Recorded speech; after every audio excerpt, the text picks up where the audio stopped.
running, never bothered about what could be coming. Every day we danced and life was smiling. We were young and drunk in love.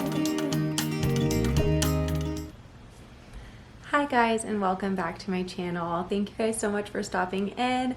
I'm really excited to talk to you guys about the last 3 weeks of my pregnancy. I am running low on room and low on air, so I'm going to try and make this one as quick as possible, get through all of the last 3 weeks, and just get you guys all caught up to where I'm at right now. So today I turned 34 weeks, and so I'm going to be talking about weeks 31, 32, and 33, which I just finished up week 33. So without further ado, let's get started. So week 31, I don't have too much to report. I had a significant amount of hip pain during week 31. I also worked my final day during week 31. So if you guys don't know, I am a hair and makeup artist, primarily for special events and weddings. And so I worked my last wedding during week 31, and it was really rough. I had a lot of pelvic pain and hip pain afterwards, and I was pretty much down for the count for the next at least day and a half, if not 2 days, which luckily it was on a weekend, so my husband was home, but that was really rough. I think I probably shouldn't have worked up until 31 weeks with these guys. So note to self, if you are pregnant and you're able to stop working sooner with twins, I would. I worked, all the way up until I think 37 or 38 weeks with my daughter. So it was just a very different experience this time. During week 31, I also got everything ready for my hospital bag. So I'll link my what's in my hospital bag video down below, and I'll try and put it up here in the cards for you guys as well. That way, if you guys are interested in finding out what I packed in my hospital bag, what I will be bringing to the hospital with me, then you guys have that ability to watch that video and see. And I will update you guys after the hospital trip and let you know how much of it I did end up using, and if there was anything that ended up being a waste of space or anything that I ended up wishing I had with me. The biggest craving that I had during week 31 was sour candy. So sour candy has been a pretty consistent craving throughout this pregnancy and for my daughter's pregnancy, but it definitely has kicked it up a notch in the 3rd trimester. I'm all about like sour nerds, Sour Patch Kids, pretty much any kind of gummy or sour, like stuff like that has been really good, but I eat way too much of it and then I end up feeling sick. So I have been trying to cut back on the sour candy as much as I can. But it's so funny because I barely have room for any food at all. But then at the end of the night, I'm like, ooh, I have tons of room for like Sour Patch Kids. It's just silly.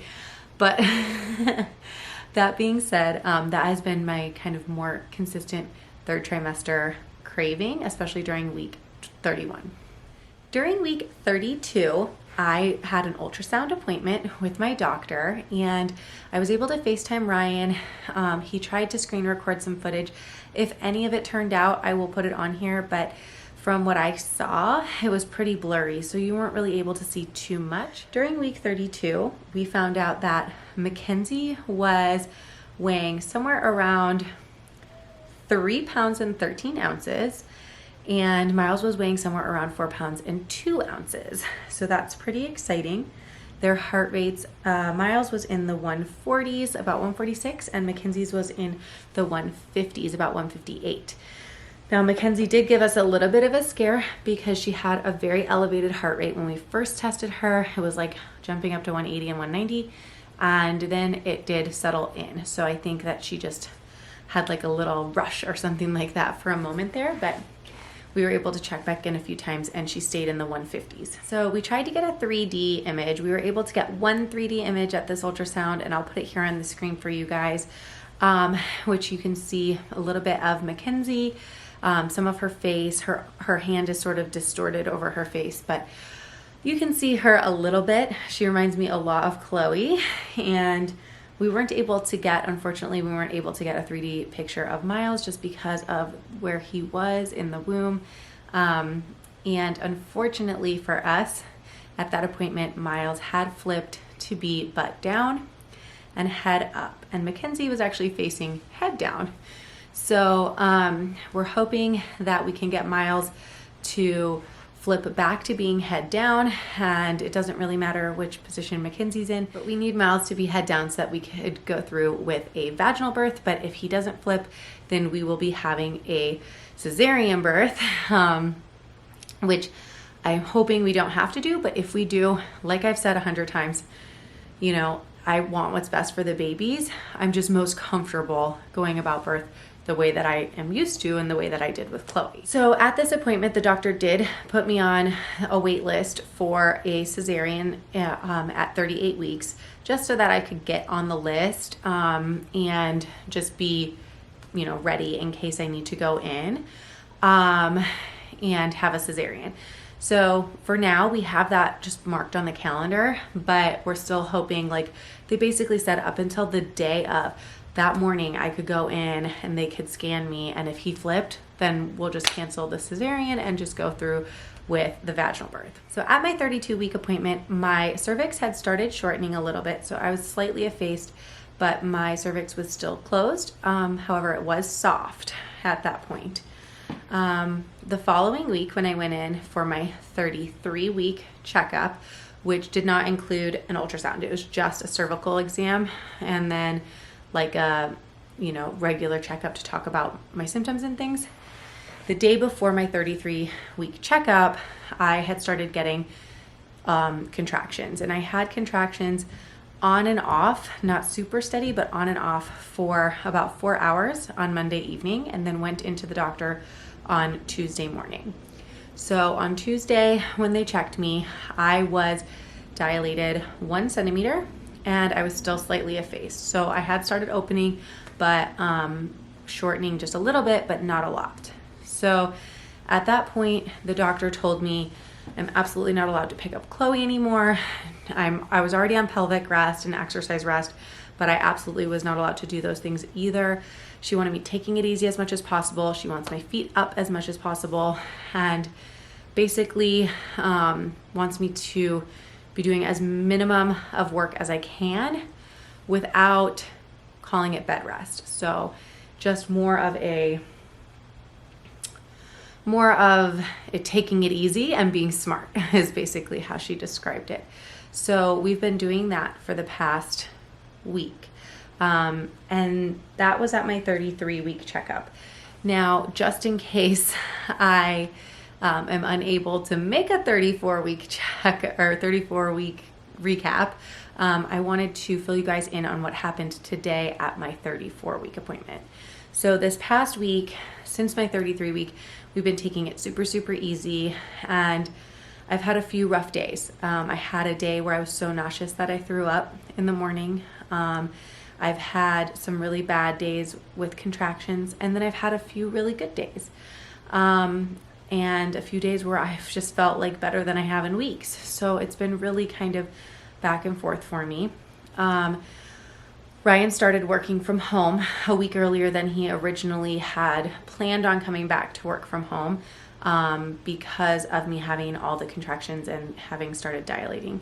We're still not sure what all of this means. You know, I could still hold these guys in for a few more weeks, or they could just decide to come out at any moment on their own. Sorry, I'm getting so out of breath. I keep having like little Braxton Hicks and then moments where they're just pushing really, really hard out on my belly. So bear with me as I try and get through this update. So during this past week, basically, I've been trying to take it as easy as possible. And then today, like I said, I turned 34 weeks and I went into my doctor for my checkup. I have now dilated to 2 centimeters and I am now 50% effaced, which is quite a significant leap from last week.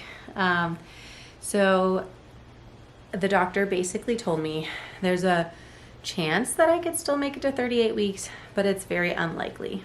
I asked her straightforward, you know, will I make it to 38 weeks? She said, that's, you know, it's probably not going to happen, was basically her answer.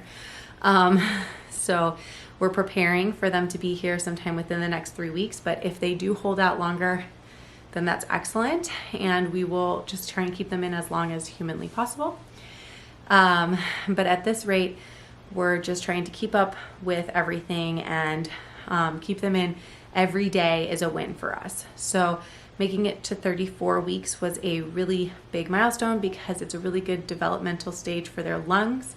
And making it to 35 weeks, if I can make it one more week, if I can make it all the way through this 34 weeks, I will be at the halfway point for twins. So half of twins are born before 35 weeks, half of twins are born after 35 weeks.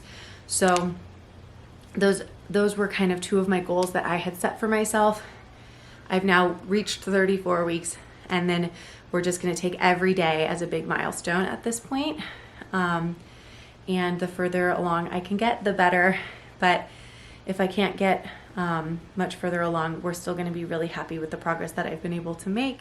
But it is stressful, and it definitely is. I have a lot of anxiety because, you know, I don't want to have to worry about babies being in the NICU and things like that, even though those are things you prepare for as a high-risk pregnancy and a twin pregnancy.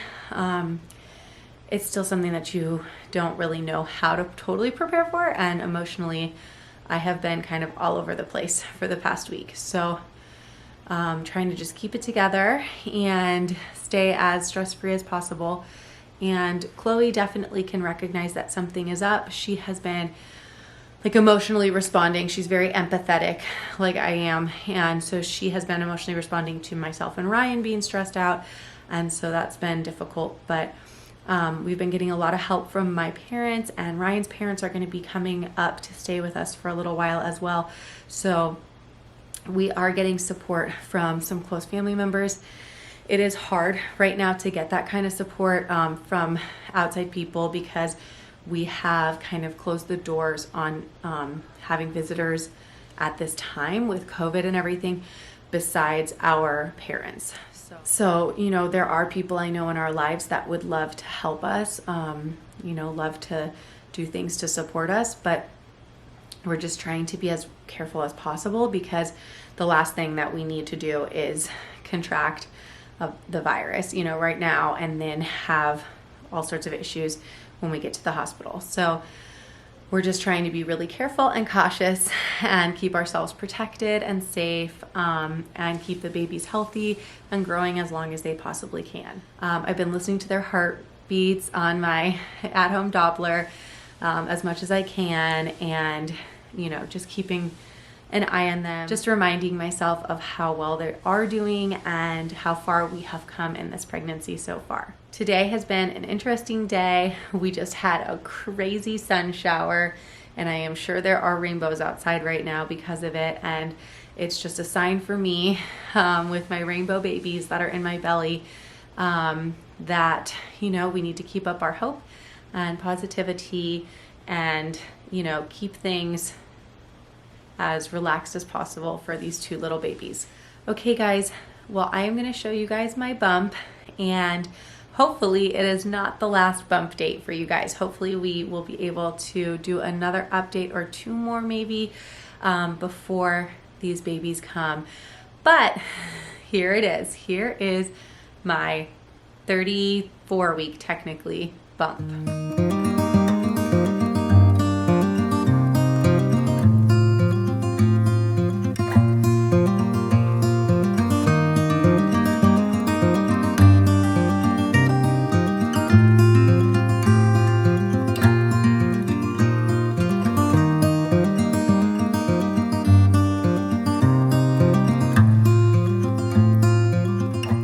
Alright guys, thank you so much for stopping by. I'm really excited for what we're going to be bringing to you guys in the future. I can't wait to share with you guys our labor and delivery vlog. I can't wait to share with you guys our newborn vlogs and all of the great content that we have coming up. So make sure that you hit that red subscribe button before you leave, and make sure that your bell notification is clicked below, and that way you won't miss any of our upcoming videos. And if you haven't watched it yet, make sure to head down to the description box below or click it up here in the cards. My baby mama dance came out last Friday and it is hilarious. So make sure to head over to that one when you're done watching this one. All right, guys, so much love. See you later, babes. Bye.